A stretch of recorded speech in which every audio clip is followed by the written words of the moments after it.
Hi, in this video I will show you how to add a page on the Wix. So if you want to add a new page in your website, simply you have to follow this procedure. So first of all, you have to open your Wix account. Once you will log into your account, after that you have to select the one website you want to add the page. So right now I simply click on this template to show you an example how you can basically add a new page.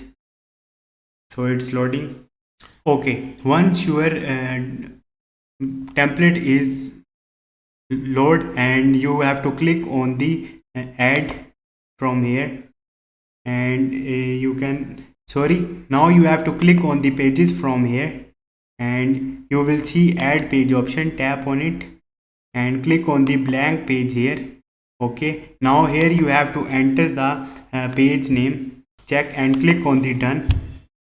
So you will see your new page is created. Now simply click on the publish, save and continue, or you can simply click on the preview before publishing it. So this is the procedure to add a new page on the Wix website. Hope this video will helpful for you. See you next time. Thank you.